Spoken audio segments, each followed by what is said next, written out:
Sky Blue Fans TV. For the fans, by the fans.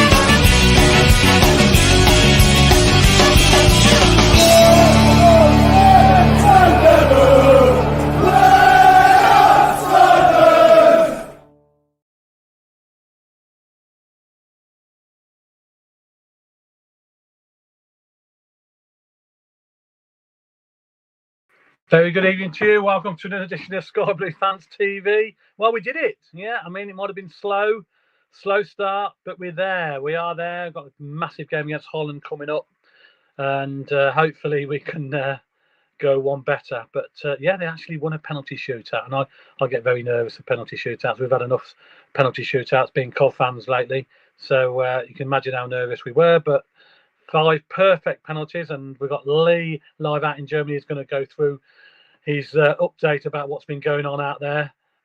We've also got Claudio with me tonight, and we're going to discuss all things Euros, as well as all the Sky Blues latest gossip. That's coming up after we go to Euros. We'll start with the Euros, and then we're going to go CCSC latest. So we've only got Lee for about 10-15 minutes, so hopefully he's going to take us through as much as he can. Right, Claudio, good evening. Good evening. How are you, Ken? How are you? All right? Yeah, not too bad. I'm. Enjoy the game the other night. I know penalties were a bit, although no. you know,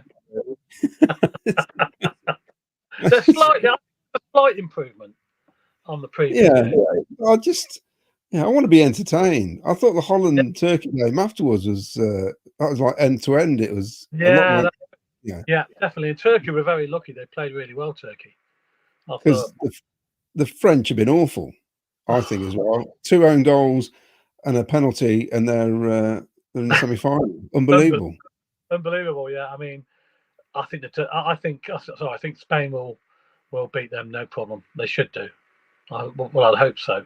I'd like to think so, because Spain have been impressive for me. They've been the most impressive team. I think. And if you think of Italy in the World Cup in 1982, we were absolute garbage in the group stage. Yeah. And then when we Argentina, Brazil, West Germany. Exactly. So you never know. And we only got out of the group because we scored 1 more goal than Cameroon, when Cameroon weren't any kind of force whatsoever. So yeah. Exactly. So England slowly improvement, and hopefully they've got to up the game a little bit more against Holland, because Holland are going to be a bit better team. A bit more difficult to beat, so but I think they can bit. But let's bring a man in who may know a bit more about all this. He's live out there in Germany. Lee Cowell. Good evening, gents. How we doing? Evening, Lee. Our man in Germany. What's going on out there then? What's the latest after that penalty shootout win? Well, look, you'll be pleased to know I'm not drunk today. I'm definitely hungover though. I know there's a lot of negative press still going on back home. I know it wasn't another great performance, but being out here, we get to see the build up to the game and the celebrations afterwards. And let me tell you, Dusseldorf, you couldn't move there last night. A lot of England fans celebrating no matter how we won. Was it a late night for you? It was I'm not going to lie. It was a late one. Yeah. It's weird. Sorry, Ken. It's weird, isn't it? Because when I went to the 1990 World Cup, I was there for 5 weeks, and you haven't got, you can't get all the stuff on your phone now, like in those days. So you don't know what was going on back home. You don't know what they were talking about, what all the fuss was about. But it's different now, because you can obviously just look at your phone and look at the BBC, can't you? And all the rest of I'm not going to lie. I am being out here where you do miss out on a lot. It's amazing how much, when you're watching games on TV, you're getting from the commentary, watching other games. Like I'm obviously seeing the games in the stadium and then other games in German. So I'm probably not getting the insight a lot of people are, but certainly got the England the England info. Yeah, I mean, I think it's been fantastic. I mean, they've obviously, it was a struggle yesterday again. It wasn't a slow start, wasn't it? They did improve. I thought they played a lot better than they had done. I think that's the best they've played so far, to be honest. But it wasn't really till the subs came on that the game livened up, didn't it? No. Subs. Yeah, with that, I think the formation change helped. Strangely, Coventry, we reverted the opposite way last season, didn't we? Went away from a 3-5-2, but I do think it suited England yesterday. I do think they were slightly better. But yeah, the subs, it's so frustrating. Like, I was up on my seat shouting at Southgate on about 55, 60 minutes to get these people on. It was so obvious we needed them, but why we had to wait till 78th minute and instant impact, and they made the difference and luckily got us over the line. Yeah, I mean, what was the atmosphere like afterwards? There was no problems, was there? I didn't see any reports. No trouble. And Dusseldorf was, I've never seen so many people all outside, not in bars. And we've got Swiss. There was a lot of Turkish. There was a lot of, because Germany, there's a lot of Turkish in Germany. So I did worry because the night before as well, the Germans were getting a lot of stick for going out, and there could easily have been trouble there. But no, I'm going to call it friendly banter. I don't think the Germans, they love the Scottish, you see, the Germans. I don't think us English are endearing ourselves to them, but still no trouble. Oh, that's good. That's great to know, because that's the last thing you want, especially with the Holland game coming up as well. I mean, okay, you look forward to Holland now. I mean, how do you see that game going, the Holland game? Because it's going to be a bit tougher, I think, isn't it? They've got to go up next level, I think. Yeah, it's without a doubt, it's going to be the toughest game we've had so far. But look, Holland finished third in their group. Again, they might maybe be improving as the tournament goes on. I still think we'll go into that game as favourites. I would expect a good result. But yeah, it's going to be the toughest game. A nice attacking team, aren't they? I think they're going to exploit our weaknesses more than any of the other team have been able to. Yeah, I mean, you watched the Turkey game as well, didn't you, Claudio? Yeah, but it's interesting with Switzerland, because when they played Italy, they obviously felt they could beat Italy, and they were far more attacking. Against England, they didn't. They were a bit more reserved. Vargas hardly ever had a go at Walker yesterday, so it'd be interesting what Holland do, because Holland, they like to break, don't they? And they're quick. They've got the three front of quick, so it'd be interesting. Yeah, and I thought Turkey played really well yesterday. I thought they're very lucky. They scored. They could have had a couple of more chances, didn't they? So they will. There's going to be opportunities for England there. I don't think the Holland defence is that great. So I think there will be opportunities, especially the way Holland play. They're a bit more forward thinking, if you like. So there'll be gaps there, won't there? I think pretty much every team we've played this competition have been happy sitting back and defending and trying to sneak a 1-0. And I don't think it suited us, because we haven't took advantage of that. And you'd hope we had the creativity and the players that can break that down. But we haven't to date. So hopefully Holland will come and attack us and hope for everyone to be entertained, because I think that's what everyone wants, isn't it? But I'll take a 1-0 win over a 4-3 defeat. Yeah. Do you fancy you're going to go for 1-0 then, are you? England against Holland? No, I think it'll be a bit more entertaining. I'm not going to go for a 1-0. I think we could see goals in this one. I think both teams will look to come out and score a few goals. I'm going to go 3-2 England after extra time. Oh, you're going to think extra time, long day then? Yeah, long night. Yeah, all the rest have been, so I may as well finish another one at midnight over here. I think England may have to consider playing a bit more pace up front, because Van Dijk isn't what he used to be, and I think you can get at him now. We just need that bit more pace, bit more movement. It makes a hell of a difference. It really does at any level. Yeah, I'm not sure how Kane is after yesterday. I haven't got that news, but I'm not sure if I'd mentioned to a few people around me that maybe this is the start of the transition where we need to be looking at replacing Kane. Tony's looked a very able replacement, and surely we got to get Palmer a few more minutes. Whether it's Saka who makes way, Foden's probably been the least informed player we've had this tournament. I'm sure one of them can make, or I don't know. Are we happy keeping Palmer as an impact sub? Yeah, he's had 4 minutes and fell off his bike, basically. That's all he's done, hasn't he? Yeah. Palmer for me has got to start. Palmer's outstanding play. He's so cool, isn't he? So confident.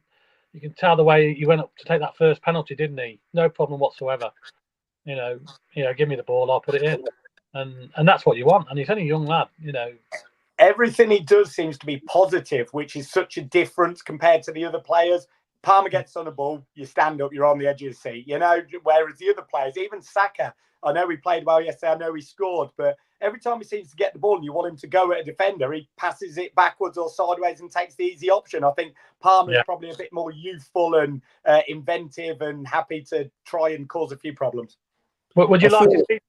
Sorry, Claudia, go on. I feel that Gareth Southgate's extremely lucky. He's got a very good squad of players, and he's had a good squad of players for 3 or 4 years now, and it's getting them over the line. I don't think he's made the best use of this squad. I know they got to semi-finals and finals, but you got to win them, haven't you? And I think somebody who's a bit more adventurous would win more games. I mean, he may do it playing the way he's doing it, but they still haven't really hit the sort of form you expect them to. And I think you go back to the last Euros, that final, when they went 1-0 up against Italy, they just had to go at Italy. I mean, I know what we're like. We would crumble. We'd have lost 4-0 probably.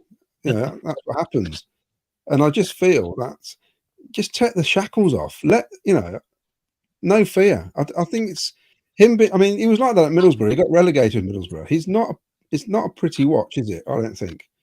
No. Is it time to let the shackles off now? I don't think he's going to. He won't do, I think he's set his stall, he's set his style. We've probably got to accept that it's going to be a fairly tight game on Wednesday. Let's hope a new manager comes in afterwards, whether he wins the tournament or not, and does play slightly more exciting football and utilises the great players we've got. Yeah. Well, let's have a look at a couple of the photos you sent. You sent photos in for us to have a look at. There you are in Dusseldorf. Yeah. There you go. John Wilshere, Cov fan there. He was a nuisance all day. Was it? My wife informs me it means village by the river. Right. Well, it's a beautiful village by the river as well. Yeah, beer in the stadium. Brilliant. They're going for €30, those glasses on eBay, I believe. So €20, anyone can have it. Isn't it nice to sit in the stadium? Lovely. I just can't believe we can't do it. Every time I go to a game abroad, I enjoy a beer in the ground. Yeah, and it's just pathetic, isn't it, over here? It's absolutely nonsense, really. And you can do it in rugby. The only sport you can't do it is football. You know what I mean? No, I've never understood it. Even if you go in hospitality, they bring the curtains down. What are we that problematic with beers in us, are we? Yeah, absolutely pathetic, I think. There we go. Enjoying yourself there. Look. There you go. Think we're just either Saka had scored or won the penalties, one of them, but we're happy. Yeah. Oh, there's CJ in that one. Yeah, CJ was right behind me at this one. I got a bit lucky with my tickets. I got with all the high cappers. So yeah, CJ was there. We had a good time with him. Still plenty of tickets about, is there, Lee? Or... No, this one was hard to come by. Last week in Gelsenkirchen, I think a lot of people for the round of 16, a lot of people didn't want to go back there. And it was a bit of a nothing game. So there was not many about yesterday. We're up to 7,000 England fans at the next game in Dortmund. They'll be snapped up tomorrow when they go on sale to the England fan club. So they're getting expensive. UEFA's ticket prices are ridiculous to start with. If you're lucky enough to get fans first, they're about €95. But I'm looking at a Category 2 ticket for Wednesday, and that's going to be €400. A Category 1's €600. Are you quite confident you get one? I think I'll be looking at back end of Category 3 or probably Category 2, fingers crossed. But that's an expensive gig, but I'm going to have to pay it. Yeah. Here you are in the local pub. Yeah, nice group of us. That's just off the strip, yeah. Oh, the evening's getting on here, yeah. So I don't know if anyone recognises this guy. Andy Milne is like pretty notorious now as England's biggest fan. He walked down that street like a celebrity. Everyone wanted a photo with him. Right, okay.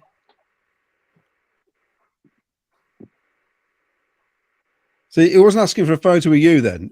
No, unfortunately not. I don't think he knows me. I have had a photo with him before. I don't know if anyone knows. We used to go to games dressed as lions the last few tournaments, but most of my mates are all married now, got kids, and haven't come out. So the Lions were retired this year, and I've actually got a photo that was in the paper with us as Lions and him with his World Cup at the last World Cup.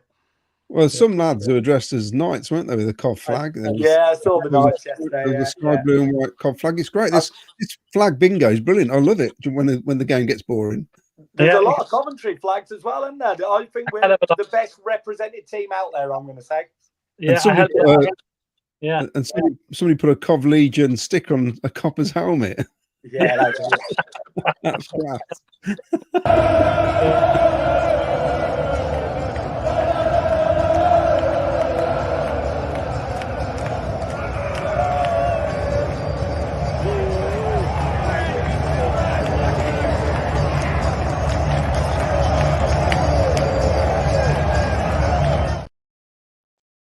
I'm not going to say yesterday was the best atmosphere. I think it was, there was quite a lot of nerves, certainly extra time. But once we'd won that penalty shootout for the next 6 or 7 hours, I think probably as good an atmosphere as I've had England away. Yeah. It's a relief.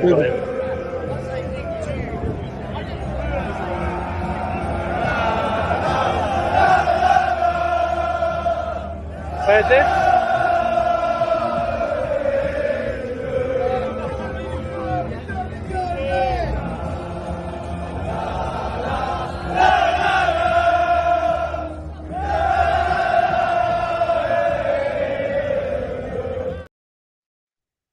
Where was that, Lee? Is that in the strip, main strip? So that's in the Old Town, Old Town in Dusseldorf, and literally streets for probably 2 or 3 blocks were as busy as that. The bars are full, but most people just buy some cans from the off license and bring them and drink them on the street, and police have got no problem with that. But look, you can see it's all good banter, it's all good singing, even when different countries' teams, apart from when the Germans walked through on Friday night, they got a bit of abuse after going out on Friday.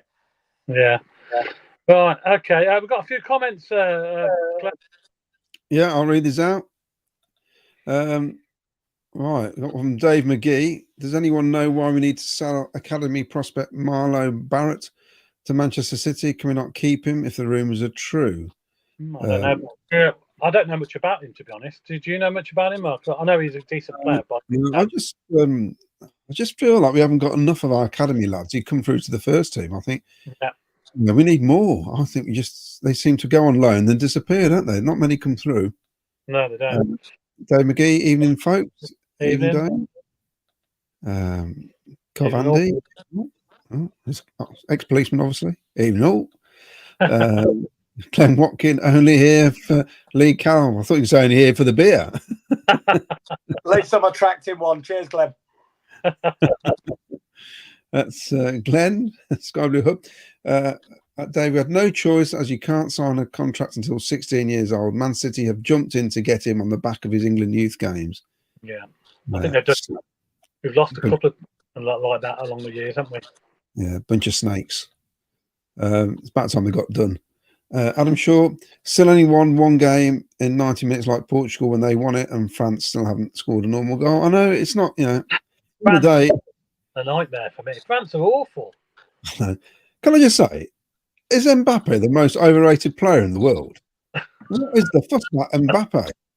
I think the broken nose and the mask might have really affected him, though. No, I don't think we're going to see the best of him this tournament. He looks like a Ninja Turtle, doesn't he? Yeah. I don't get it. I don't get it at all. It's a bit like Neymar as well. There was another one. The most overrated Brazilian since Sharon Stone in Basic Instinct. Sam Hayworth. That means nothing if you haven't seen the film. Sam Hayworth. We're doing a Italian. We're doing a Claudio Italia all the way to the final. Yeah, I mean, well, that wouldn't surprise me at all. You know, guys, I'm just going to put this one to you. How many years have we, as England fans, looked at France, Italy, Germany, and saw them grind out results, ball their way to winning tournaments, and gone, we need to be more like these and just play rubbish and win tournaments. And now all of a sudden we're doing it, and everyone's moaning about it. This is the issue, isn't it, Lee? Because it's not pretty, but that's how you get the job done. I mean, Cellini on Saka in the last final. Yeah. We played Spain in the World Cup in '94. It was an absolute pitch battle. I think we got somebody sent off and still managed to win the game. That's what happens. It's how much you want to win it. And maybe this is England have turned the corner and realising you just got to grind it out. Winning's not pretty sometimes. Exactly. And when we got to the playoffs 2 seasons ago, towards back end of the season, it wasn't pretty, was it? We were just getting little wins, weren't we? So Yeah, right. It was. That's how it is. Here So- you go. Winning's all that matters. Exactly, yeah. And it is at the end of the day, yeah. At the end of the day, people want to see a winning team. Graham Cockrell, evening, Graham. What more here? From Glenn. Is Jan in mourning still? Auf Wiedersehen, Bushland. I don't know if Jan's watching. Jan actually went on holiday today. He's gone to Italy and Spain. So for anyone who don't know, he runs the German supporters club, lives in Essen. I watched the game last Saturday with him when they beat Denmark. I was the only person supporting Denmark in a room of about 10 people. But yes, he is upset, as all the Germans are, but he's off on his holidays. I must admit, I thought Germany should have had a penalty. It looked handball. That Spanish arm was a little bit out, wasn't it? I've seen them given for that. Have they switched off at all now they've gone out? Because in 1990, when Italy lost that semi-final to Argentina, the next day, as if the World Cup hadn't happened. It was weird. I couldn't believe how many Germans were out in Germany shirts yesterday. Actually, I was really surprised. From the minute we got out about 11 o'clock, and we couldn't believe if England go out on Wednesday, I'm probably not wearing my England shirt at home. It's I don't want the abuse, but full of them. Yeah. Here's one then. James Hollygoat. Luke Shaw must start. Yeah, what did you think of Luke Shaw, Lee? Do you know what? The scoreboards actually got wrong who had gone off and come on. And have you ever watched a celebrity game where Robbie Williams comes on at right back and he's put a few pounds on? I thought we had a celebrity come on at left back, but look, he looks a bit porky, but he is anyway. He's a left back, isn't he? He looked comfortable. He's probably not going to manage 90 minutes, but personally, I'd prefer having a left back that is a left back rather than someone trying to play left back as well as Trippier played. I'd prefer to see a naturally left-footed player playing that. It's a shame because Trippier on the right looks really good. On the left, he looks like a normal player. It's a shame. Fair on him, I don't think. Right. This is from your average Cov fan. Swiss penalty takers were bizarre, putting 2 centre halves up as first takers. I thought that because I thought you normally put your best players up first, don't you? And the good thing about the England penalty takers, all of them players looked confident, didn't they, when they went up to take a penalty? Every one of them. And they're all takers, I think, with their clubs or their took penalties. German-esque, wasn't it? Yeah. It was very good. I like this. Your average Cov fan. Was Darbo trying to do a no-look pen when, like Tony at Wembley v Luton? I don't know how can he do that. He doesn't look at the ball, does he? He just looks at the goalkeeper. That was weird. You didn't know at first, did you? Until you saw the replay. Down, I thought, right, he's just staring the goalkeeper out. The keeper must be thinking, God, what's happening here? Where's he going? Glenn, a Sky Blue Hub. Tony isn't going to drop deep like Kane does. Well, this is my exact point about, is this the start of a transition that we need to start having someone push Kane? And Tony, you're right. I want to see my centre forward playing centre forward. Yeah. And the amount of times we see Kane pick it up in all sorts of positions. Yeah, he's picking it up when Bellingham, Foden or Rice should be picking it up. And then they're looking up and he's not there. It's so frustrating, that is. It's Glenn again. Thoughts on Foden allegedly being asked to be subbed off as he didn't want to take a pen in shootout? Oh, really? I haven't heard any of that. But look, if someone doesn't want to take a penalty, then I mean, he wouldn't have had to take a penalty. But look, Trent Alexander-Arnold's come on for him and the pressure of that penalty and took a brilliant one. So if he's not feeling confident, doesn't want to take one, I'm all right with that. I'd prefer to get someone on that's confident enough to take the penalty Trent took for the 5th. Yeah, it's who's confident at the end of the day. If you don't want to take one, then that's fine. Plenty of other players there. But I'm sure he's took one in the past for Man City. I'm sure he has. Foden. No confident. It's just a strange scenario, isn't it? It's just really, it's a pressure kick. It's not like when you practice it. You're exhausted anyway. Your legs are like jelly. And if your legs are gone, you're not going to be able to take. I mean, that Akanji was just a shocking penalty, wasn't it? Really. It was. It like he was too tired to hit the ball. The other thing maybe is Foden hasn't had a great tournament. Imagine if he missed the penalty that we went out with, for a young player that's still got a massive future for England. I don't want to see players like that criticised or have something that's going to hold his career back. So, look, if that is true and he weren't confident, then I'm on to. And of course, they did it without Kane, didn't they? Because Kane got substituted, and I thought, oh, there's one penalty taken on. But obviously, Tony came on; he takes penalties anyway, so it wasn't a problem, was it? Did well without Kane. Got Chris Rhodes saying, "What a lad!" You must be talking about you, Lee. What a lad! Another one here for me. He was in a lot of the photos yesterday from yesterday. So brilliant. Hi, Chris. Again, you spent more on beer than me. I've definitely spent more on beer than I'm giving you for my ticket next week. 100%. So I was just doing a quick inflation checker on my tickets. In 1990, they're £50 a game, which works out about 120 quid in today's money. So that's for the World Cup. So that was behind the goal for every game. Yeah.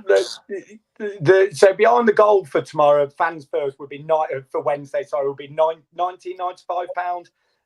So look, it's not terrible, but when you say inflation, Qatar wasn't this expensive. Far from it for the World Cup. I don't believe. I can't remember it being this expensive anyway. Yeah, probably didn't need to be, did they, with the amount of money out there? No, true. So Glenn again, Lee must be the secret millionaire from Bedworth, affording these tickets and booze.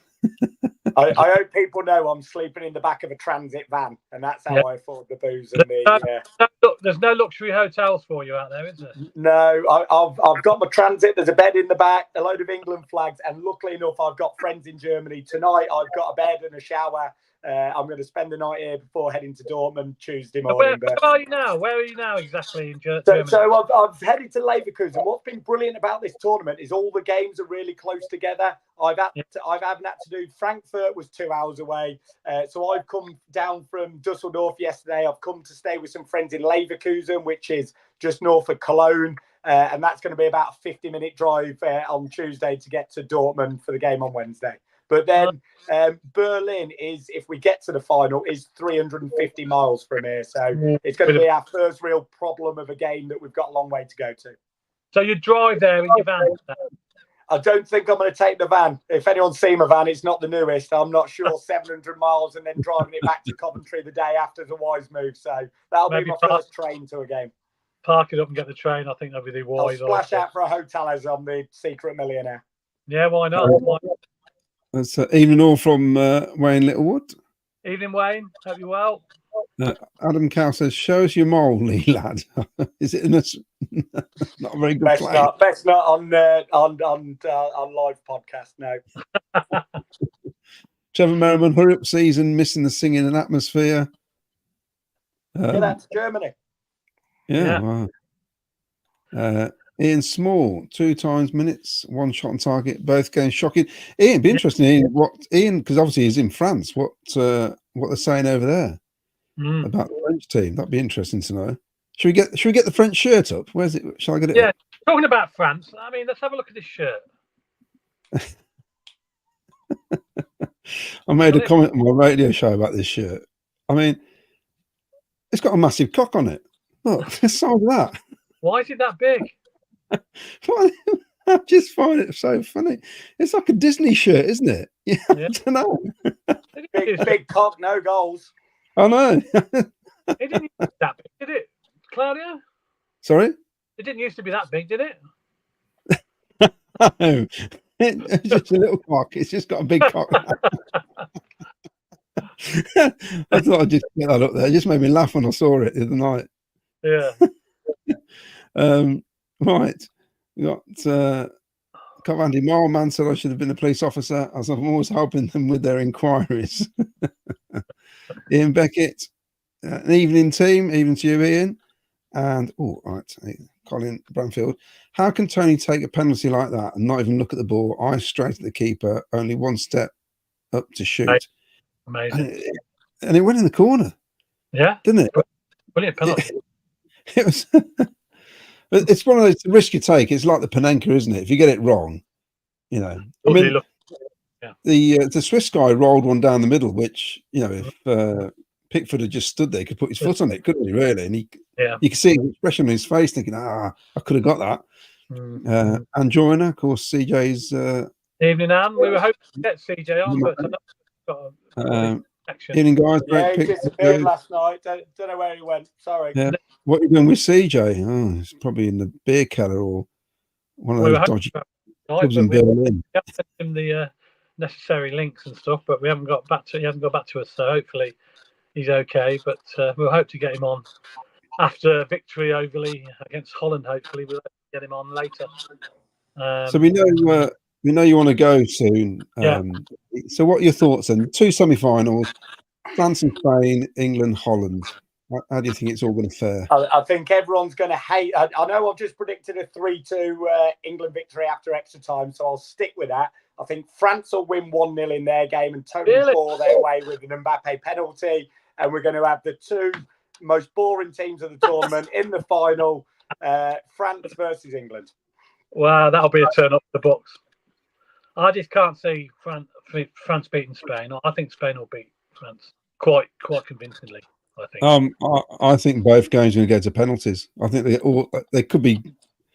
The French won't do much. I think Spain will struggle to break them down. England and Holland could have goals like Lee says. It could be plenty of goals in that. I think England will win. I'm going 2-1 England against Holland, and then I'm going to go for France to win probably 3-1. I think. But the good thing is, what I like about it, when you've got the home nations have been in tournaments and they go quite far. Obviously, you're looking at only England ever going quite far if you're a home nation. But it's more interesting because if England go out, if they go out like round of 16 or the quarterfinal, it's a bit rubbish the last week or so, isn't it? Yeah. And it just keeps interest watching the games and that. It is rubbish. And the pubs love it as well over here, especially with England still being in there. The coverage on telly's not the same either. It's you can tell they just want to go home. But what's the weather been like, Lee? Because every time there's a game on, it seems to be raining. Horrible. The first week, I believe it's been worse than England. First week was pretty miserable. Second week, it was like a heat wave, 32, 33 degrees. And then this week, it's pretty much been raining and cloudy and windy. Yesterday wasn't too bad, but yeah, it's not the summer tournament. I'd packed all T-shirts and shorts, and I've worn my raincoat more than anything. It's still been quite warm, isn't it? But humid, quite temperature. No, 16 degrees yesterday. No, not the summer tournament. Nothing like Qatar last year. Yeah. My wife came back from Freiburg, and they had a trip on the river, and they all got like summer gear, and they all had to find waterproofs and umbrellas. You've seen the Dortmund game with the rain coming off the top of the stands. We haven't had anything like that, but no, we haven't been blessed with the weather over here. We've got a comment from Dave McGee. England 2, France 1. What's that? Finger red number 1. Finger red number 1. Don't know what that means. I'm not sure. Is that code for something? That's it. Watching the first training session of Carvin No Ben Wilson. It's all quiet here, Lee, on the transfer front. Really, there's nothing been happening. Yeah, I haven't missed anything. Well, there's too much dramas going on with the managers, isn't there? So big stop with AD leaving, wasn't it? But yeah, disappointed. But the more I've read into it, the more there seemed to be a few rumours that he was rustling a few feathers and maybe not keeping everyone happy. So probably fair play to Mark Robbins, act before it becomes a bigger problem. And fingers crossed, the 2 new boys coming in. That's what I heard. I heard that he was looking for a more managerial role, is what the rumour was. Yeah. And that they got wind of it and they acted upon it, which is why he didn't get much of a send-off, if you notice. It was like just like a thank you very much for your time. And yet you went to the awards night, but you can tell me something different, can't you? Well, I saw quite recently AD and Mark at the Libs in the Neaton and Bennett Supporters Club, and he very, very, very adamantly said, I'm not interested in being a manager, but would you stand there next to your manager and say that you did want it? Probably not, but he was very adamant that he was an assistant and he enjoyed that role and he was happy at Coventry City. Interesting to see where you end up. If you just get another job somewhere in management. But So I it's interesting. presume, Robbins hasn't come out and said anything, made a statement, has he, about it at all? and I presume we still want a number 2, don't we? Yeah, Because I think yeah. these guys are coming to coach, aren't they? I don't think they're like Yeah, a number 2. as far as I'm aware, that this decision was made at the back end of the season after the awards night that AD was going to go. The decision was made then, so it's been kept hush hush since then.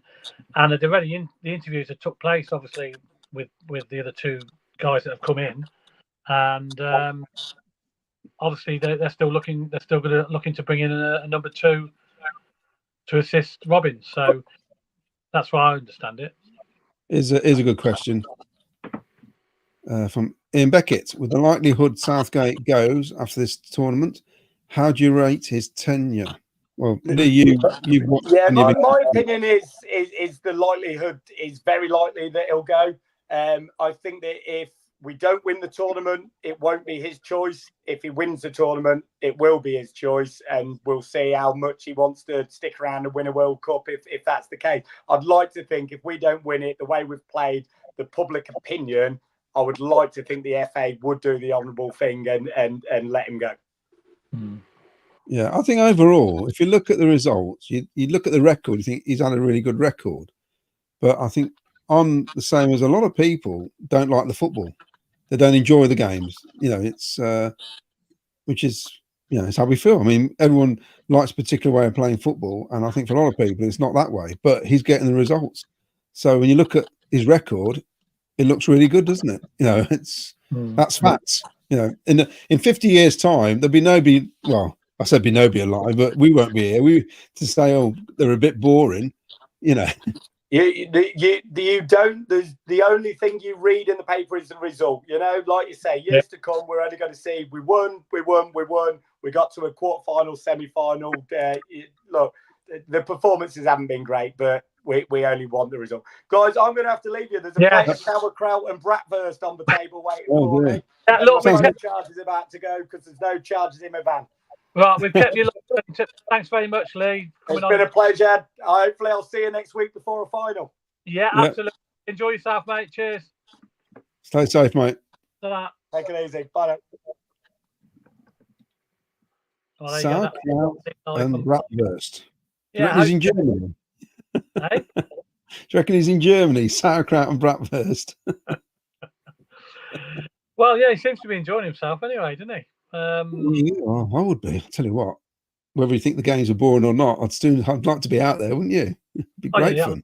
The atmosphere looks great, and I'm sure there'll be a lot more England fans going out there now. Obviously, they get now they've got this coming up. There'll be a lot more making the way out there without tickets, obviously, and hoping to get a ticket somewhere on the day, and may have to pay a little bit more than anticipated for a ticket. But I suppose there will be tickets available, but it's just how much you want to pay for them, isn't it?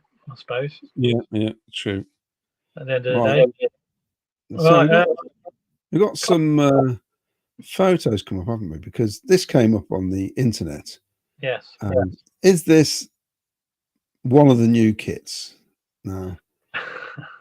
I feel my personal feelings is that it's but I just looks like a Wetherspoons, and I can't believe you'd just be walking around with the new kit like that. With the badge, official badge there, by the looks of it, isn't it? A Cov badge on that blue, sky blue thing, carrying it. That looks like a goalkeeper's top, maybe. Oh, I don't know. I mean, this is what this was on Twitter from Sky Blue Jay. I'm sure this is Rafael Borges Rodriguez. Zoom into the trousers and you can see a pocket by the knee. It's his last IG post with the same trousers.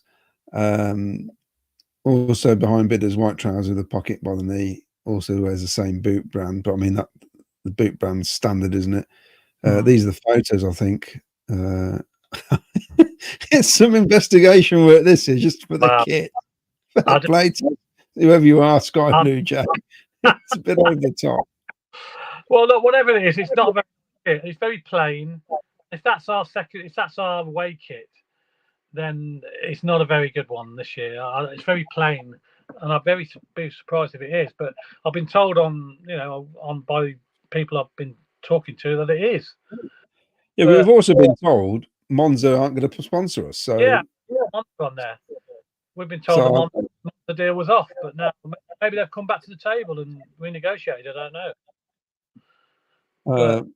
I think quite a few people have forgotten about it because England are doing so well now. But a couple of weeks ago, people were wondering where the kit was. Although I have noticed on recent social media, people saying, when's the kit being released? We're going on holiday next week. I thought it was going to come out so people could take it on holiday. That was the whole idea of it.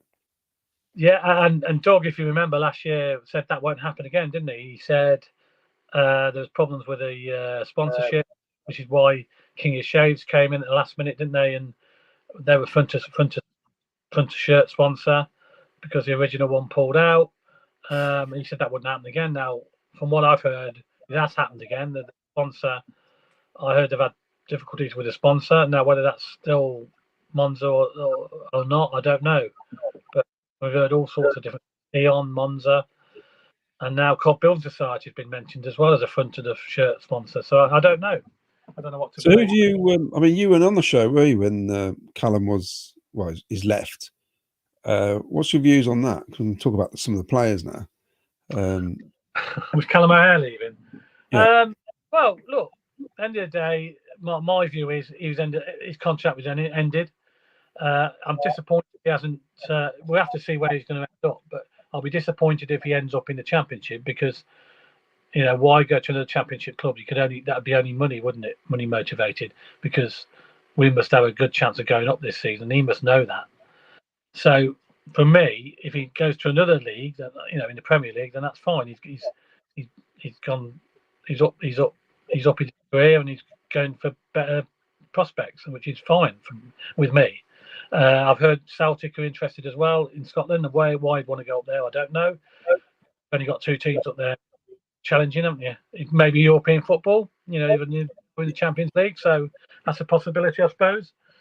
But at the end of the day, the club did offer him a contract. I believe they offered it and tried to keep him as much as they could.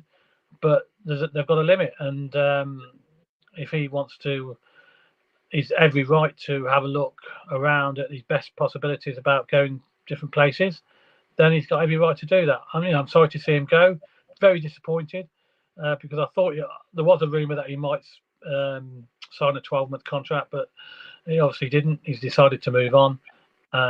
Hopefully, we won't be playing against him next year, but I'll be very disappointed if he does end up in the Championship because, for me, that's a no-brainer. Why would you move to another Championship club when it'd be only for money? That'd be the only reason, obviously, because it wouldn't be ambition. Because we've just as much chance as any other Championship club of going up this year, I think. But I look at my own job. I only do it for money.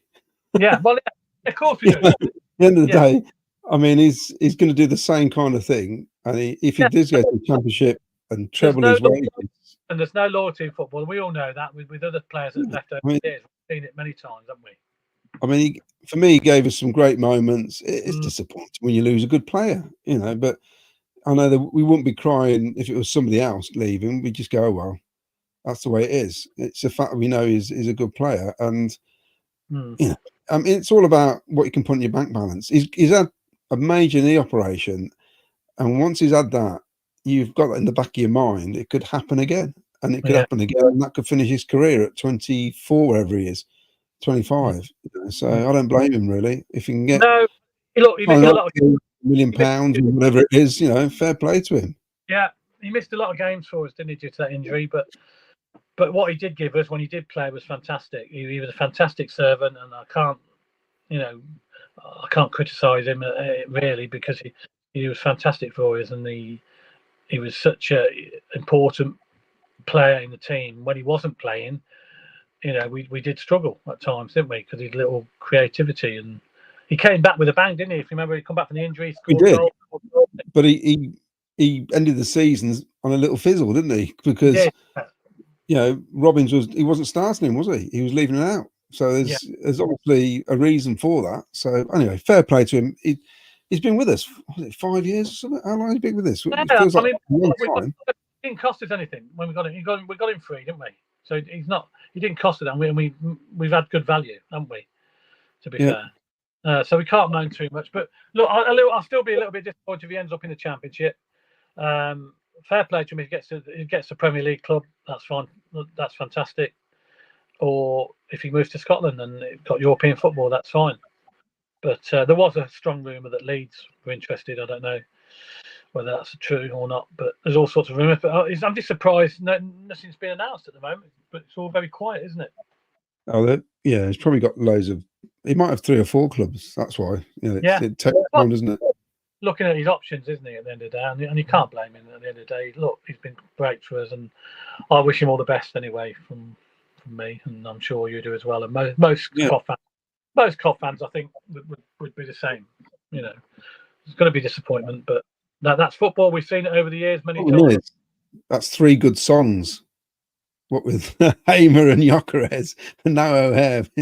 Yeah, the lads in Singers Corner are going to start putting pen to paper because we're running out of decent songs now. Yeah, that's right. You know, we've got to get. Be interesting to see what players come in now, because the rumours with that West Brom guy, he hasn't signed yet, but he's very close to signing, I believe. The lad from West Brom. Yeah, there's a keeper as well, Dovan, I think his name is. You know, there's rumours about Callum Doyle as well coming back. I don't know whether that's true. Possibility, maybe. We get all these rumours, and someone comes in from Ecuador. Yeah, that's what happens with that club. It's all rumours, isn't it? Until it's confirmed, and you see the picture of him in the kit or in a kit, if we got the kit. Yeah, if you see a picture of him signed, then that's when you believe. But at the moment, rumours. But I expect at least another maybe 4 or 5 players for the door, don't you? I think so. Yeah, we need play. If they seriously want to challenge and get promoted, we need a bigger squad. End of. We're not going to do it with the size squad we had it last season because you can get injuries quite easily, and we're very prone to that, and we're prone to suspensions as well. So, we've got a centre half who loves he's not. We've got a centre half not starting the season, because he's suspended. Yeah, exactly. Yeah, and I think a massive signing getting Binks to sign. I think that's a brilliant signing. Oh, Binks definitely. Permanent deal. That's brilliant. Coventry, who would replace Southgate? And then Graham Cockrell's put, what about Jurgen Klopp as next England manager? Personally, I think, but I just think if look at France, look at Germany, Spain, Italy, the big countries in Europe have their own, and I think England should do the same. I don't think England should have a foreign manager. I think it's well, they tried show that you have to go that way. They have tried it. It's not worked. No, it hasn't worked. I mean, Capello was just an absolute waste of time. I mean, I'm Italian. I can understand pidgin English spoken by an Italian. I could not understand him. I'm thinking, the chances of players understanding him, what he's on about. That's did you get his message across? That's the problem. Well, the message was not to have fun, wasn't it? He was so strict. They hated him. Klopp is very good Englishly spoken, isn't he? Because he's been with Liverpool. He speaks English very well, so he understands, I suppose, the players a little bit more. So it wouldn't be a bad signing, Klopp, for an England manager. Yeah, the way he manages, he needs you more than just a few days every so many weeks, because it's that high intense pressure football, high up the pitch. There's a lot of work involved in that. You're not going to do that with players you just get every now and then. No, that's true. So, any more comments? Yeah, we've got loads. Stephen McGovern. Remember when we could vote on our kit? Yeah. 1994, 5, 95, 6. It was when we had the all sky blue, the green and black, and the purple, and the purple away kit. Yeah, they had it all in the Telegraph. I need to find that issue of the Telegraph where you could vote. I'm sure you've got it, haven't you? Might have. I know Matt will have. Colin Bramfield, the thing we need, I think we need a 4 or 5 year sponsor. Then we know the new kit will come out on time. Well, exactly. We do need it. It'd be great, wouldn't it, to have a big sponsor for 5 years. The last one we had, Peugeot, wasn't it? It was a long time. That was a long deal. Peugeot. Subaru. You just knew what was on your shirt, didn't you? Dave McGee, there's a new state-of-the-art gym being built at the training ground inside White Tent. No, well, hopefully we'll see some pictures of that. I mean, some of the pictures I've seen of the training ground are very, very nice. It is. I've seen it. it's. I've had a little peek through the gate. It's Went up that transformation. Yeah, the transformation's incredible. because they got Yeah, the fair badge play. on the gate. They've got 2 big badges on the gate now. It looks quite Yeah. nice. Yeah, there's a bit more security up there as well. So, Yeah. but I mean, the photograph of the backroom stuff. You see that? I've never seen so many people in the back. They got Yeah, I've got a a coach massive. for everyone. They didn't. Well, under Sisu, they didn't have half of them people. Had one man and his dog, didn't we? There was nobody. Absolutely nobody. They got all sorts of people performing. Coaches. Yeah, there's loads there. Absolutely loads. I couldn't believe it. Oh, I couldn't believe how many people were in the photo. This is from Glenn. Kit will be out this week, I believe. Under 21's playing on Saturday at Leamington, so we'll need a kit to play in. Oh. Yeah, unless they played last year's kit. That's the only other. You think so, don't you? Glenn tends to think Monzo are the new sponsor. I mean, that's what we heard originally. So, and then we heard they'd pulled out. Somebody else had come in, but who knows? At least we didn't have to pay for his services and got them for free, so his cost us nothing. Exactly. Yeah, O'Hare definitely great servant. They've done well. You know, Tomo, club have told USA no for Haji Wright for the Olympics. Wonder how much pressure will be applied to reverse the decision. Yeah, I saw that today. Actually, they said no. Yeah, it's absolutely pointless. What's that? What? The Olympics, USA and the Olympics of football. So they've asked for Haji Wright, but we've said no. No, quite right. Yeah, because they don't take it seriously. Olympics of football, do they? So here's the rumours. Here's Glenn O'Hare off to Leicester for 40 grand a week, apparently. Well, he's got it. And then Gibbo says, there you go. Ian Fellas, in regards to Callum, I heard rumours Southampton in for him 30k a week, but Leicester offered 40k and was at their training ground yesterday. If he goes to Leicester, that's down well, will it? But well, this, you know, I mean, Maddison played at Leicester, didn't he? I know he didn't go there directly, but we're not playing them next year anyway because they've gone up. So, but they're going to have a points deduction, aren't they? So we never used. Do you remember it being so tetchy when players used to go? I mean, maybe the Dion Dublin was the first time I really remember a COF player going somewhere where the fans got really upset about it. We never used to upset us at all, did it? It's just part of football. Yeah, not really, but no. At least he won't be playing against us next year unless we draw them in the cup. Yeah. James Hollyoak. Frank Lampard wants the England job, apparently. Oh. Can you imagine that? Well, he needs to get himself, a decent job, a league one. Right. So, Anne Joyner. O'Hare had a career-ending injury, and as we all know, he was out for the best part of a year. Who can blame him for wanting to progress further in his career? If he can earn thousands more each week, good for him. No one will turn down that sort of money. No, exactly. No, and you're right. If you got offered a job tomorrow, exactly the same job as you're doing now, and you're doubling your wages, you'd be off, wouldn't you? Well, yeah. I mean, if somebody came to me and said you can do exactly the same job, I know you might go to a Premier League club and maybe not start and be on the bench. But if somebody said to me, "Come and work for me, I'll triple your wages. You can sit in the canteen all day. We might bring you out for 10 minutes." I'm going. I'll have some of that. Where do I start? Exactly. Yeah.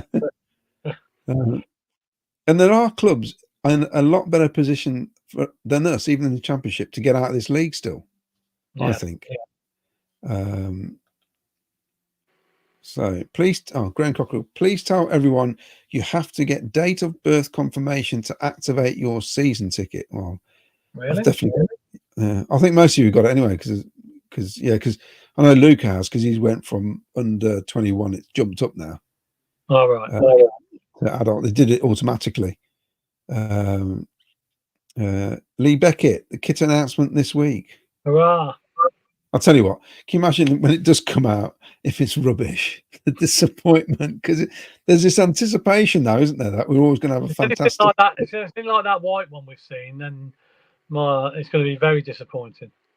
I quite like, because Middlesbrough have gone retro. They're using the old Araya kit, the away kit. From the blue and white stripe one. Right, and it's the same company. Yeah. I thought, that'll do us with sky blue shorts and socks. Yeah, I've heard the third kit's black and gold. I don't know whether that's true.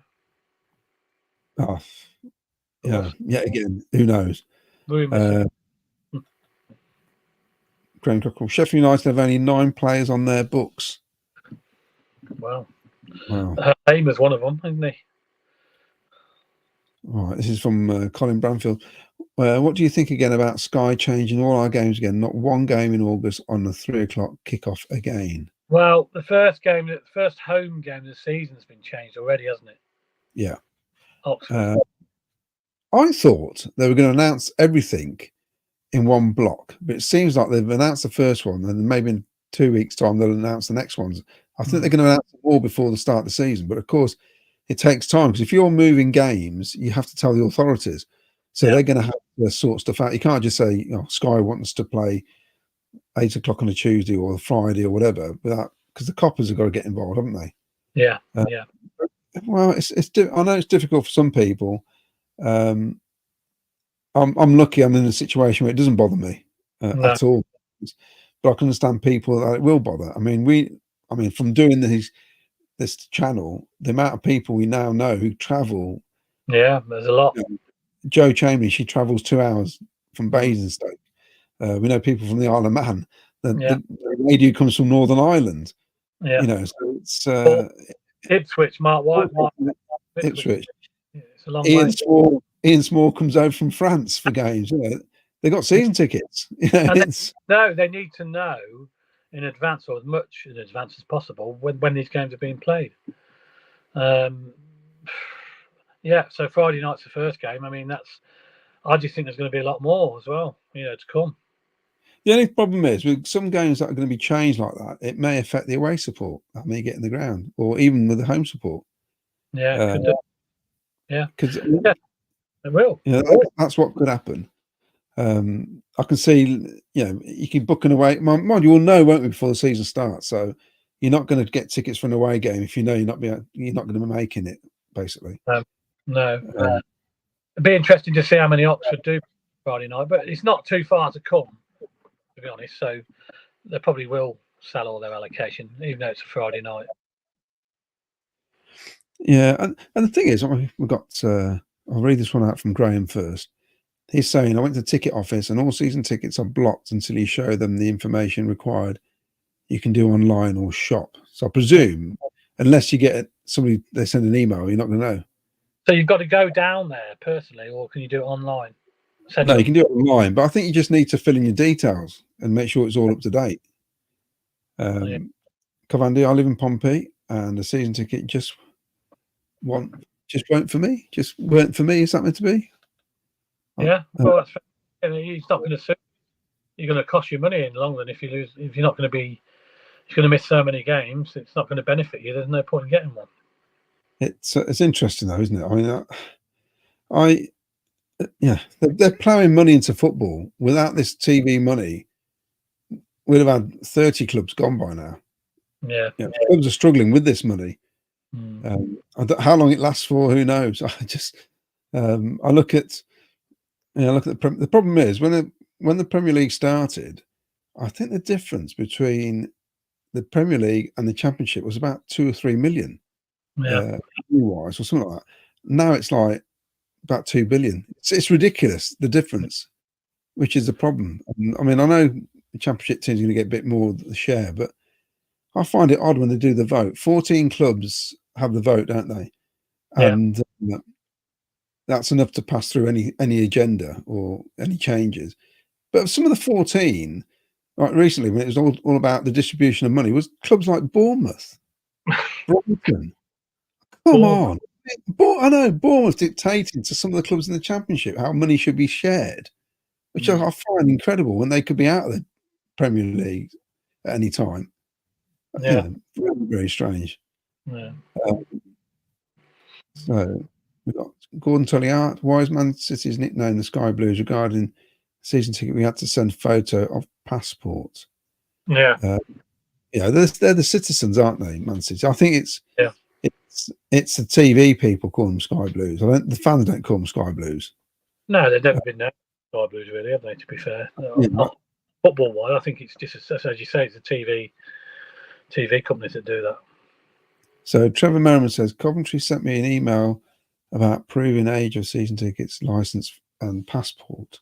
Well, I assume you can send it to them, can't you, by email? You don't have to personally. If you haven't had it, then you're fine. Right. So I've definitely had nothing. Ken was saying club changing seating arrangements in stadium to reduce gaps, including where TV cameras move in other side of the stadium. Yeah, I heard that. Last season that they were going to move the TV cameras to the other side of the stadium, like the corporate end, where they're going to build a TV gantry there, and Right. have. So when you see it live on telly, you'll see the other stand, which is normally full, isn't it? Because it doesn't look good, does it, on TV? When it's mostly when the empty seats are in the corporate area, aren't they? And I know that was mentioned. Whether that, I don't think that's going to be happening this year because I haven't heard anything else about it. But that was on the agenda. I know for a fact it was on the agenda. But I think it was better on the opposite side, to be honest, where the press box is now, where they built a little TV gantry, so there'd be the cameras would be main cameras would be focusing on the opposite stand.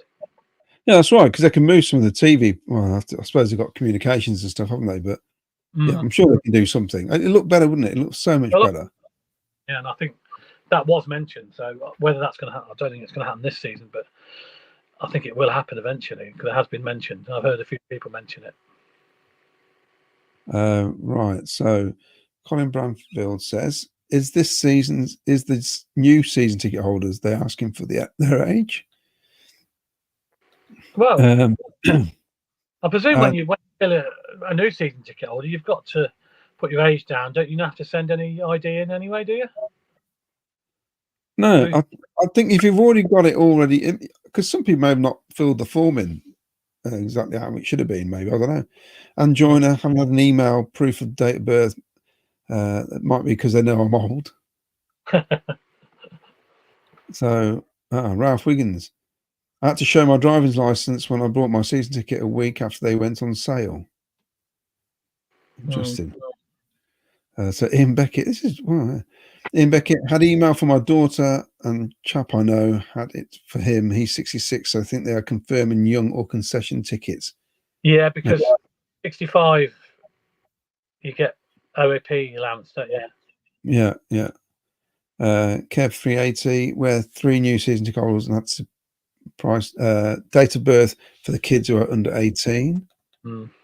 See, this is people using tickets that shouldn't be using tickets, i.e. kids tickets and maybe tickets when they shouldn't be. And I think the people have been caught out and the club are clamping down on it, aren't they? Yeah, the problem is you've got, especially lads, you can have lads who are 15 who look over 18 because they're so tall now. Of course, yeah, definitely. And my son is 6 foot, he was 6 foot at 15. Yeah, and you can't ask to prove, like Turnstile, they haven't got time to ask every fan to prove age, have they? Because you never get in the stadium, it'd take too long. It is quite funny though, because he sometimes gets asked to search, how old are you? Are you under 18? He goes, yeah. Don't search him. Both there. Stephen McGovern. Sky plough the money in to help the smaller clubs, but they then lose revenue from lost weekend matches, less Saturday matches for the big clubs required. Well, we'll just have to wait and see. We won't know till the end of the season how it's affected, because if we've sold 21,000 season tickets, I don't know how it affects money on match days with refreshments and all the other bit, merchandising, and not that we get much from the refreshment side of things anyway.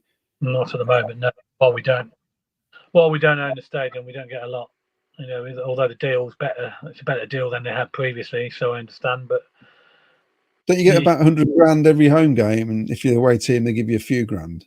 I think something like that, yeah. Yeah, I'm not sure the exact figures, but obviously, unless you actually own the stadium, then they're the ones that get most of the money, unfortunately. But that's the way it is. Plus all those little catering vans, outside the stadium that they have. That's all the club. The club, allocate all them, get the money for all them. because it's all on their land. So they get all the money for those. I don't think Coventry City get anything for them. I think we're going to wrap it up in a second. Yeah. Just before we go, if you're wondering, Vicky's on. Where is Vicky? She's at Godiva, isn't she? I think she's had a long weekend at the Godiva, not too far. Yeah, I didn't bother this year. Football, and and Miles on another jolly. Miles on a job. Had a party tonight, unfortunately. So yeah. So hopefully he'll be back. He'll be back soon.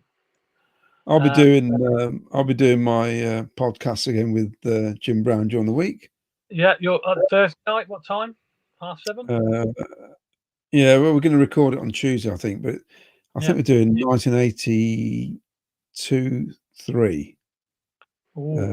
Dave Sexton's final days leading up to the introduction of Bobby Gould, basically. Yeah, we had a great young team there with Danny Thomas and all them. Yeah, so we're going to talk about that. Yeah. Please started all right, finished terrible. Yeah. That's the way it goes, I suppose. But how far have we moved on since then? Haven't we? We've been, how times change. The way I spoke to Jim during the week, and what I find now is the season's going to start. At no point am I worried about going down at all. I don't even think about it.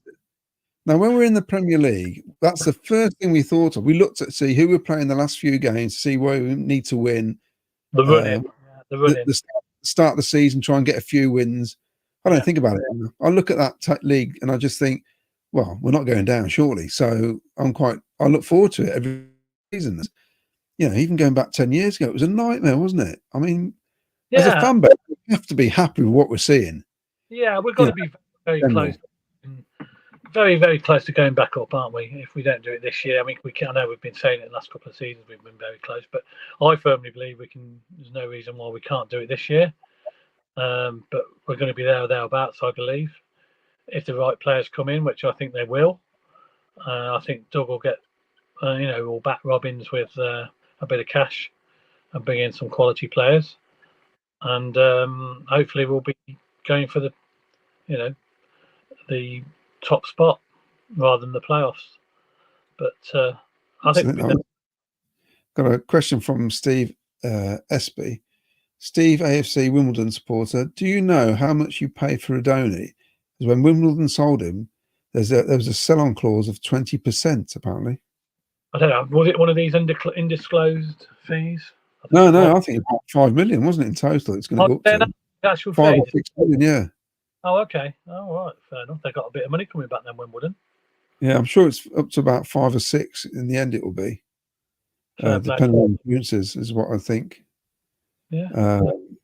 So I just want to mention while you're there, Matty Godden going to Charlton. Oh yeah, good shout, Ken. Fantastic servant for the club. I thought he's been brilliant, and he's moved back closer to where he lives, where his family are. And fantastic move for him, and he goes with 100% backing from me. He was struggling. He'd struggled to get in the team as we are at the moment. He'd only be a bit part player, and he probably realises that. And he wants to play football, and I'm sure he'll do a fantastic job for Charlton. He'll score goals, no problem. I mean, what can you say? He's in the top. Is it the top 10 scorers for Coventry? He's got 50 odd goals. Yeah. And apart from that, it's just a really nice bloke. He's always engaged with the fans. Those player forums we've had with him. I mean, he's one of the best guests we ever had. I think he used to come out with loads of stuff, didn't he? He's top guy. Yeah, the back-to-back hat tricks. I mean, if you were there, they were just two fantastic games. Fantastic, great memories.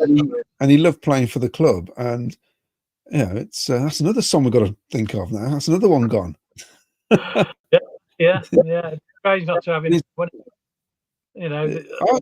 I think he'd be missed around the club just because of the person he is. I think it was unfortunate. He had that appendicitis. You can't do anything about that, can you? No, he missed a lot.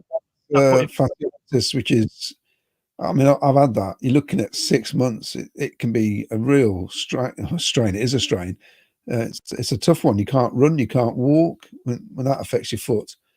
And then he had that ridiculous ankle injury, didn't he? We're going for that challenge. Yeah. So he was unfortunate, but he's come from non-league football, you know, and he's done great in his career. I think he's a top man. Oh, look at this! Here's a fan. Oh, we've got CJ. Hello. Wow. Yeah, Hello, Where you, CJ. where you Hello, how we been? doing? Hello, Where you mate. been? Yeah, it's a bit of an impromptu call, so I just thought I'd just give you a call and yeah. So Okay, we've had Lee on. Lee was on earlier, and we didn't expect to get on. We were just about to wrap it up, but yeah, I'm glad you joined us. What's your opinion about what's going on out there? well, we're very happy. I mean, I was behind Lee yesterday in the ground, and we shared quite a lot of emotions together. To be honest with you, Yeah, we've seen a picture of you. We put it on earlier. yeah. He was fully clothed, I think, and like myself, he didn't take the smart approach because I mean, I got hit in the back with a full pint pop that was thrown from somewhere when we scored, and yeah, so I mean, I went out afterwards for a little bit, and I would have had a soaking wet shirt otherwise. So I took the smart route there, but yeah, it was just unbelievable yesterday. Winning that penalty shootout like we did, the Pickford is just a different level, I think. He is. I mean, I've said for quite some time he's our most important player. He pulled out that brilliant save, late on. I mean, to be fair, Sommer did as well, but Yeah. he was a good, decent save as well, didn't he? Probably slightly better if anything, but I think the drop off between him and who's beneath him is quite significant, and that's why I'd say we don't win that game with his deputy. Well, we don't win the penalty shootout with his deputy in goal yesterday. Whereas Kane didn't take a penalty, did he? He was already off. I mean, he was dead on his feet. Quite late on in the second half, he was dead on his feet, and he stayed. He probably stayed on longer than he should have. Really, it was definitely the right decision to take him off. I mean, he must have gone off. What it was, at 115th minute or something. Yeah. So Yeah. stayed on for about half an hour longer than he should have. Because pretty much as soon as he went off, he just collapsed onto his back and with his legs in the air, with the with cramp basically. So it was definitely the right decision to take him off. And they brought on Ivan Toney, who's equally as good at penalties as he is. So I think this hasn't been. It's not been that inspiring this tournament from how we've set up. I don't think, but ultimately we're getting the job done bit by bit, and there's some big teams falling, and yeah, they might be on the other side of the draw. They're playing each other, but there's been some big teams falling here and there, and we're still here, and we've got a real good chance here. I think the Dutch are a good side, but I personally think the Swiss are better than them. I think they've been better this tournament, and I think they've probably been better over the last 12 months than the Dutch overall, really, from what I've seen. So I mean, really, we should be in a good chance of beating them. But it just depends. I think it'll be interesting to see how we set up with the first, the two first choice centre halves available. And Cons has got a right to be very hard done by, I think. If he doesn't play in the next game, because he was probably my man of the match the other day. Yeah. Well, last night. What do you think about Palmer? Do you think Palmer should get a game? We all think Palmer should start because he's been outstanding every time he's come on, and he's so full of confidence, isn't he? He is. What I would say is, it says a lot that he took a penalty before Ivan Toney yesterday. Yeah. And we were saying, if Kane was No on the pitch, is he going to be taking a penalty before Kane? I think possibly. He's that confident. Is he more of a finisher though, like Grealish? Like, are we going down like the Eddie Jones route when he had the, he would with England when Eddie Jones was head coach, he used to treat his finishers, his subs, as important as those that started. Yeah. And I think similar to the previous tournaments with Grealish, he was in a similar position. He was playing very well when he came off the bench, but well, does he start? Well, no, because he's just better off the bench. And I think it's a case of who does he play instead of, and it depends on the system and so on. I do feel that we do need to have Bellingham further back still. He's going to get the ball more often if he's playing sort of alongside Rice or just in front of Rice, and have Foden in front of him, almost as like, just effectively you get the ball to Foden. He's good with those quick passes, those turns, pass, and so on, and get Bellingham just running with the ball at there, because yesterday when he was running running it through their midfield, they were basically, that was the only time I would say where they looked really flustered. They just didn't quite know what to do when he was on the ball. They were kind of looking at each other almost as they were running backwards. Legs were getting tangled up all over the place. And I think that's going to be a key thing with the Dutch as well. That I want to see Bellingham on the ball more, deeper, and getting us to getting us into those areas. And yeah, I think, as I said, I think we've got a very good chance against them. If we effectively drew 1-1 over 120 minutes with probably the second best team in the tournament from what we've seen. Yeah. I think with Holland, if you do what Turkey ran at them, they don't like being ran at all. No, they don't, do they? No. They struggled last night. Definitely struggled, and they got out of jail in the end. Really, it's just Turkish marking with crosses coming. I mean, one was an own goal as well. He was unfortunate. But they got done, didn't they? In the end, I think they just were absolutely shattered, basically. But I think what's going to happen on Wednesday is what happens after 60 minutes, because I can see it be fairly tight up until then, and it's where whose legs go, basically, because it's a long tournament and there's been a lot of minutes played now as well. So that's where your subs come in to change the game. Absolutely, and as we said with Palmer, having that quality on the bench, Ivan Toney as well. He's been very good this tournament. I was a little bit iffy on really whether we should have been bringing him, maybe something else. I'm not sure, but ultimately he's been superb when he's been called upon. And yeah, we've got some real quality on that bench, and we could almost pick our five that took the penalties. We virtually. I did find it quite interesting. One of the first names that we all said that was going to take a penalty was Trent. Yeah. We said, who's going to take a penalty? And we also said Trent will take one. And then obviously you got Toney, Palmer. We pretty much picked the five, all of us all together. We all came up with the same five. So it's good.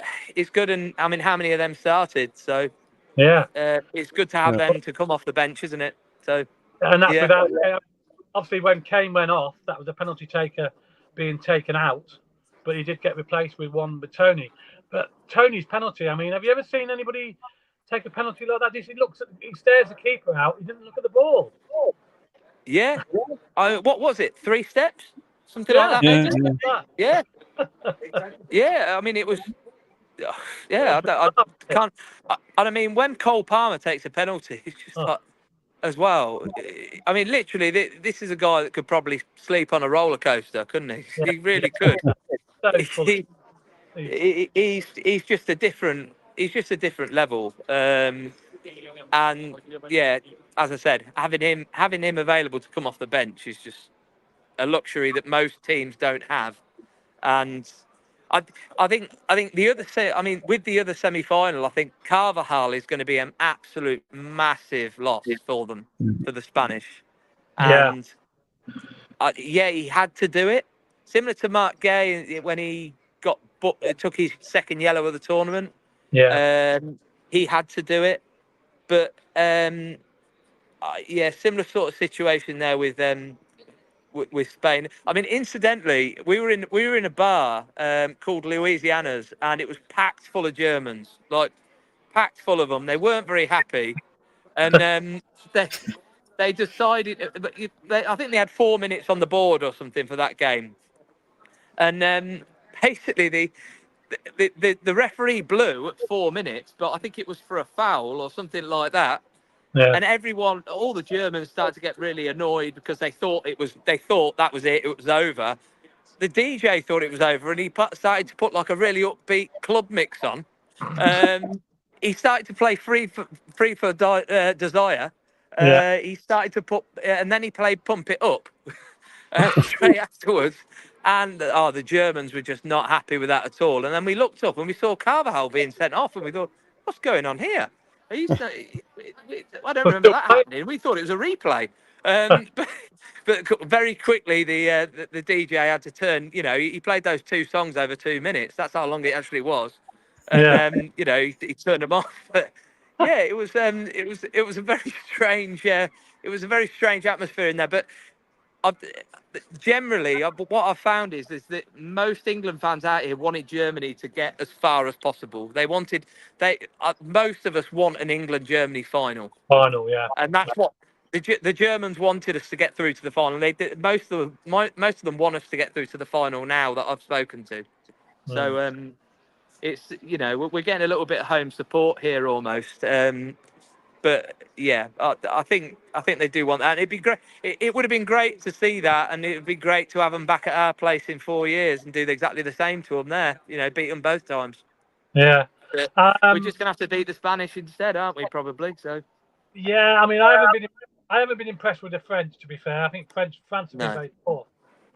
So I can't see that. Spain will beat France. I really do.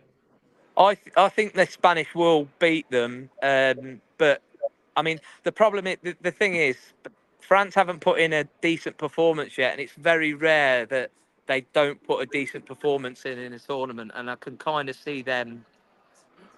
All of a sudden. I can see them pulling it out. I can see it happening. I can see them pulling that performance out against the Spanish out kind of nowhere really. Think Man United, Man City in that FA Cup final. You know, that sort of thing. You know, Yeah.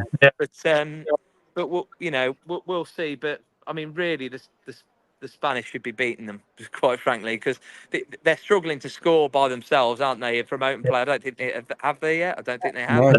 No, yeah. Two So goals and a penalty, isn't it, Claudia? yeah. It's unbelievable that they're in a semi-final. They've not even done anything. It's weird. It's absolutely weird. Yeah, it's just sometimes these things happen, like the Spanish in 08, 10 and 12. One of those tournaments they won by scoring 8 goals or something. You know, that they were very low scoring. But I mean, France are taking it to a new level with what they're, you know, they've been able to get as far as they have. I mean, we've been fairly low scoring as well, but we've been so tight at the back. But one final thing on Pickford as well is there hasn't been a single time where the defence have been worried to pass back to him. There's been a lot of, I call it the Kyle Walker move, where it looks like he's going to chest it or bring it down, and he ducks it out because he knows Pickford's coming to get it behind him.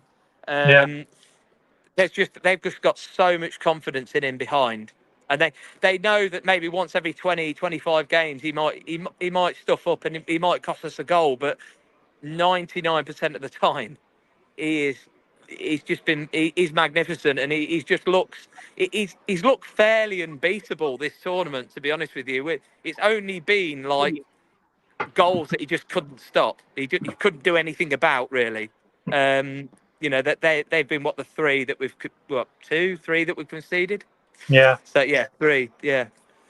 So I'm fairly confident with our back line and what we can do, and and then it's just down to basically Rice and Bellingham to dictate play really from that going forward. So you're going for a victory then? What's your prediction for Wednesday night? I think 2-1, probably extra time. I think. Lee said 3-2 extra time. We all seem to think it's going to be extra time. Claudia, you think it's going to be quite tight, don't you? I think it'll be goals, but it's going to go all the way to penalties, I think. Yeah. It'll be a humbling. How are you for tickets then? Are you okay for tickets for the next round? Have you Yeah. We've every game we've been able to get tickets. I mean, what I would say is anybody that's contemplating coming out here and they don't have a ticket, I'd say the same as what I'd say to anybody for any tournament. Really, the best chance is just being here. Yeah. If you're actually here, because the amount of times that tickets have just popped up on the portal on the morning of the game, and the ultimately, if you sat at home, you're not going to be able to just pick up that ticket and No, exactly. jump in the car and head over here at that point. Every game we've had so far, there's been tickets available. The England supporters, like the official allocation, didn't sell out for the round of 16. We only sold 4,000 and something. We were given 6,500. I mean, a lot of that was to do with Gelsenkirchen and the problems that we've had before there. And typically, the round of 16 and the third group game is typically the two games that are sold the least. They're the hardest to sell normally at every tournament, I would say. But that's for every team. But ultimately, I'd say anybody that wants to come out here, if they've got a way of getting out here and they have got a chance of getting a ticket on the day, I would say. There have been tickets just dropping. I don't know where UEFA actually find these tickets for, because there's no resale portal on this for this tournament. It's not like in the past, but they just keep finding tickets, and some of them are just the fans first tickets that are like sort of 50, 60 quid, something like that, or in the group stage 25, 26 quid. So they just seem to be pulling them out of nowhere, and I don't know where from. So yeah. So there are tickets available if anybody wants to travel. You can take the risk. Well, obviously we can't guarantee they'll be available, but every game so far they've popped up. You've literally just got to be on that UEFA portal at the right time, really. Yeah. I'm sure there'll be a lot more England fans making their way out now for that game on Wednesday night, won't there? So there will be. Yeah. What's your hotel? You got a nice luxury hotel, because Lee's staying in a transit van. What's your hotel? He spoke to me about that. Yeah, he spoke to me about it. And I mean, look, if I would have known he was staying in a transit van, he didn't need to pay £4 a day to sleep in a lift. He could have parked it outside our apartment. It wouldn't have been a problem. Yeah, we could have. We would have sent a cup of tea down to him every morning, and we'd have only charged him €2 a day to use our shower. So no. The way I was doing it's great. Brilliant. Yeah. We've typically been paying. We had a 4-star hotel for about 30 quid a night for the first part, and then we've generally been a mix of apartments and hotels. The apartments have been cheaper, really. You're talking, I don't know, probably. The one we're in at the moment is probably about 20, 25 quid a night, something like that. And we literally booked that this morning for tonight. Right. Up until Thursday. So, yeah. Yeah. So we're fairly, we've actually got a spare bed in there. So we're just we're putting it out there to people. If we're just saying to mates and stuff, if you want to come and stay, just chuck us 50%, so much each of what we've put in, and then that's it. So that's it. Yeah, I think he's got accommodation. He's been lucky. He's been met a few families out there, people he knows. I think he's got accommodation. He's got accommodation for tonight, but on certain occasions he's had to sleep in the van. But it's not been all luxury. Yeah, as I say, it's a great way to do it. I've done it before, like spending half of a tournament on a train going to and from different cities and so on, and you're slumming it to an extent, but it's all part of the experience, I think. So where are you now? Somewhere? I'm currently in Dusseldorf on the Strip. Right. Yeah, I can't zoom in on there, but okay. we're in Dusseldorf here. So yeah, we popped off to Cologne today to just have a look at to try and get into the chocolate factory. But fortunately it was closed, so we're gonna have to go a different day. But yeah. Ah, fair enough. Yeah. So yeah. But yeah. Looks. As I said to Lee, there's no sign of any trouble out there. It's all been quite calm, hasn't it? There has been a little bit here and there. Mostly, I mean, you go back to very early on in the group stage. You had I went to that Albania Italy game, Yeah. and probably 50 odd thousand Albanians in that ground, and about 4,000 Italians. Um, and then just up the road, you've got England playing Serbia the next day, which again is just a quirk of how UEFA do things, where they put the fixture list, they make the fixture list, and they put AB, AVB, CVD, and so on. They Yeah. don't put the teams in there until after.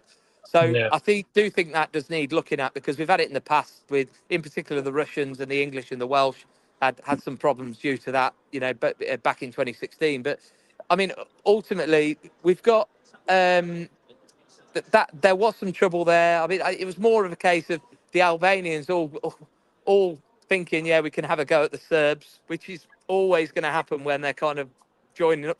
When they're together, you're going to have that clash. And there was probably no more than about 10 or 15 English lads kind of just get involved and help out the Albanians, really.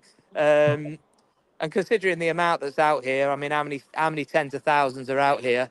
There's no more than the amount of people that would be getting into a scuffle on a Friday night with a couple of thousand people Yeah. on a typical club street in Yeah. England. So relatively, there's been very little, and I think there was a little bit of inter-club stuff as well. Somewhere, I think it was Sunderland and Newcastle. But Well, really, apart from that, I don't think there's really been anything. There was some clashes actually after the Germany England game. No, sorry, after the Germany game on Friday night, but it wasn't anything major as far no. as I could see. It was just, yeah. Again, it's probably more down to the Germans not being very happy, and maybe the English were still chanting their songs and that sort of thing. So yeah, it's been relatively pretty good. Not just from not just from us, but from everybody. Yeah, everyone's kind of been getting along really. So, and like for example, I mean, what's typical? Like, I was talking to a German fella for quite, a fair bit of the game the other night, and as soon as the final whistle went, as soon as we knew the final whistle had gone, I just went to the bar, bought I bought him a pint, bought myself a drink, and just gave him the pint and said, "Here you are, mate." And my Yeah. mate did that with four Germans. He just walked up to the bar, bought five pints, took it back to them, Oh, that's unasked. good. That sort of thing was happening, and Yeah. generally it is pretty much like that out here. So, yeah, Well, that's good. That's good. It's nice for that sort of thing to happen. And that's what we want to see. yeah. So when are you? What's your next moves now? You're going to. What's your plans now for Wednesday night? Well, Are you? we're just going to be here in Dusseldorf until Thursday. That's when we booked till. We might have to stay for an extra night somewhere on the Thursday night, but we just figured it'll be easy enough to find somewhere to stay on Thursday if we don't stay where we are, and then kind of make our way over towards Berlin. One of the places I do want to go is Dresden. So, I mean, this is presuming we win. If we don't win, then it's still up in the air really what we're going to do. What we're going to do, I don't know. Yeah, we're just debating. I mean, the cost of the flights or trains back, the Eurostar from Brussels is going to be pretty steep, I would think, on Thursday. Yeah. Less so on Friday and Saturday, but we're just going to have to just see what we can get on. And I mean, some friends of ours went back today on the Eurostar, and there literally wasn't a seat all day. Really? Oh, right. So they got there and they had a 4 or 5 hour wait in Brussels. And normally you can go up to the desk and say, "Look, I'm here. Can I go now?" And they'd normally get no problem. You get on any train. Here you go. We'll change your ticket. But Yeah. because they want the seats later on because they're more they're more popular.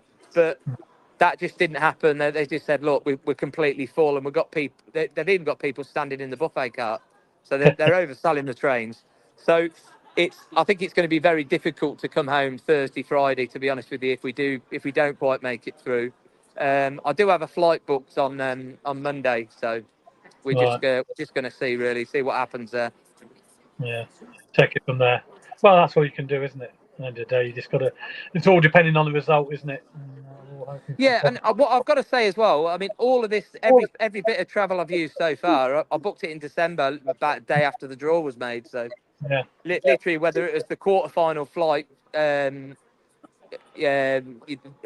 Thursday, or the flight home the Monday before that, and then the first week I came back on the train on the Monday and went back out on the train on the Wednesday. I was back for a couple of days, so it was all booked, but all really cheap, 40, 50 quid each way, that sort of thing. So it's but now obviously it's starting to become like, well, you know, it's going to be a fair bit more now if we have to move that flight from the Monday. So yeah. Just a quick one on the team. Do you think he'll make any changes for Wednesday night, Southgate, or will he stick with the same? It's difficult to say because, I mean, our player of the tournament so far has probably been Mark Gay. And yeah, you know, he had to take that booking.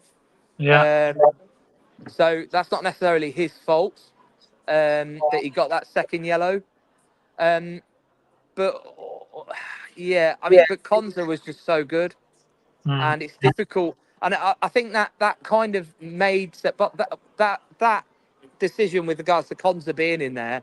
He plays much better as a back three on the left, and ultimately that kind of made Southgate's decision a lot easier to go to that system, to go three plus effectively two wing backs or wingers.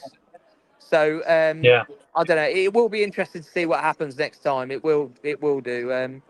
I don't know. I'm in two minds about what he's going to do, but I would rather stick with what we finished with the other day. Yeah. Yeah, that's what I'd rather see, definitely. Because obviously we are playing against better teams now than what we were earlier on. So Yeah. yeah. It's been quite Sky Blues wise, but just want to get your view on ADV Vash leaving. Quite shocking, really, wasn't it?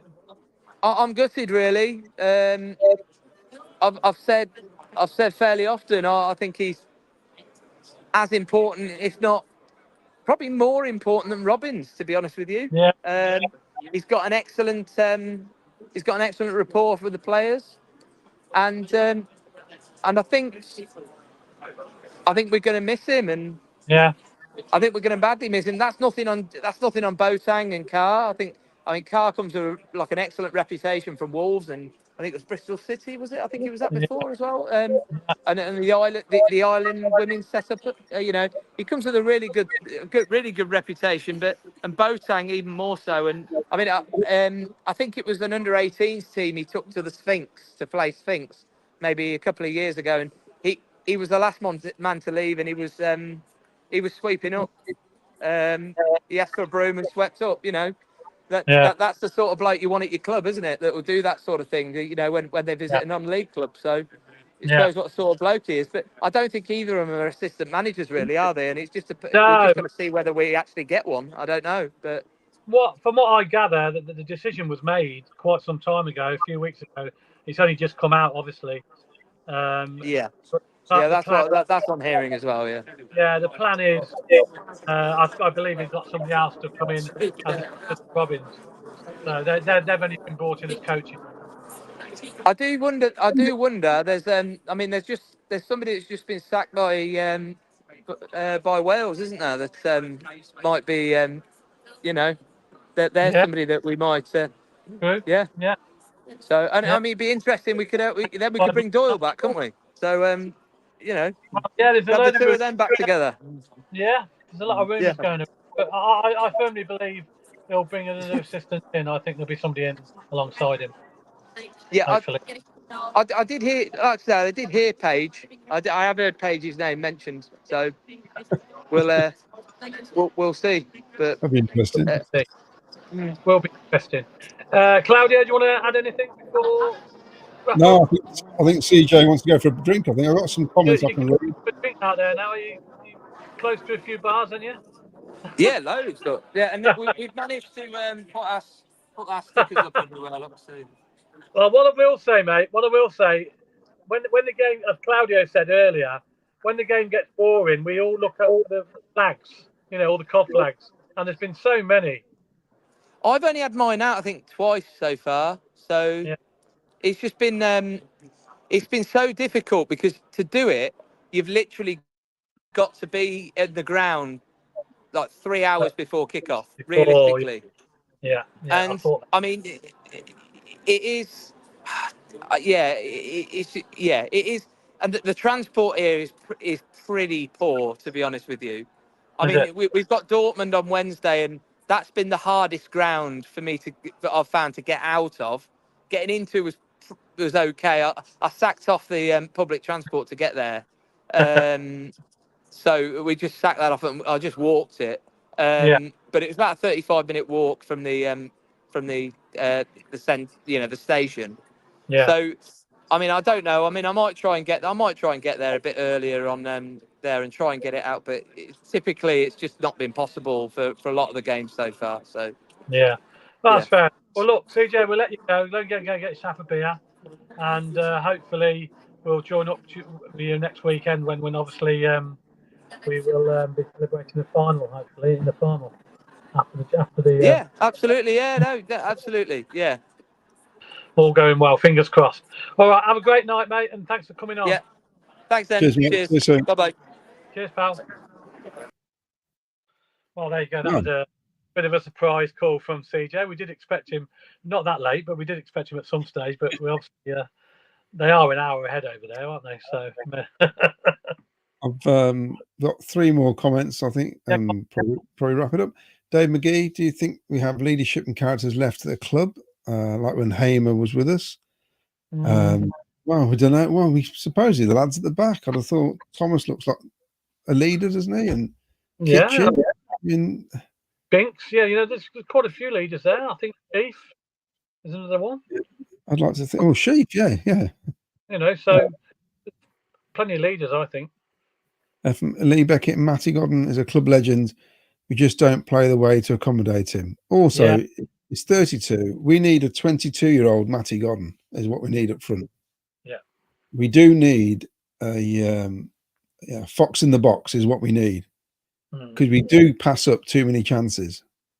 And that's what we need, I think. So, I'll... Any more? Is that about it? That's it. Okay. Well, that's it then. We've gone on a little bit longer. Then we got that surprise call from CJ. We didn't expect it.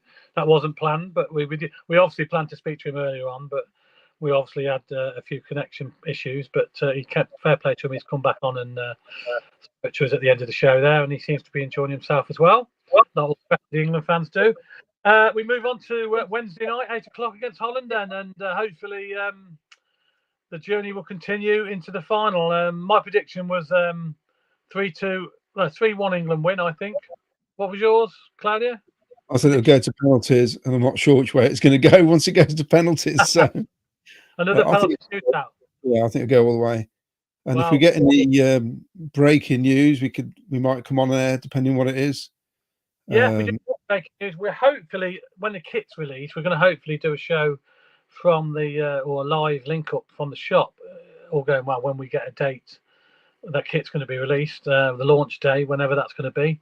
But with Coventry City, we never know when that's going to happen. So we just have to stay tuned for that one, and we'll keep you informed on our social media platforms. So that's it. Thanks for joining us. Thanks for all the messages, and thanks for all the views. Loads of views tonight as well. And thanks to Lee and CJ for coming on live from Germany. Hopefully they'll be there on Sunday, ready for the final. All going well. Final. What time's the kickoff on the final? Is that 8 o'clock? Yeah, 8 o'clock, I think. Yeah.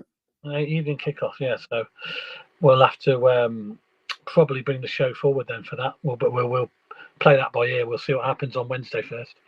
Do it during the show. Hey? Do it during the match. Yeah, we'll have to do it during the match.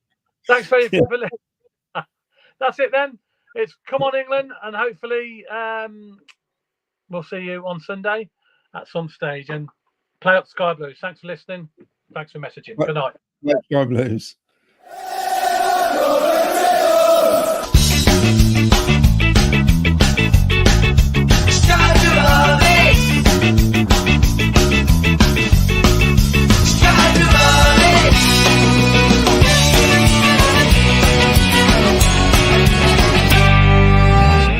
Sky Blue Fans TV, for the fans, by the fans.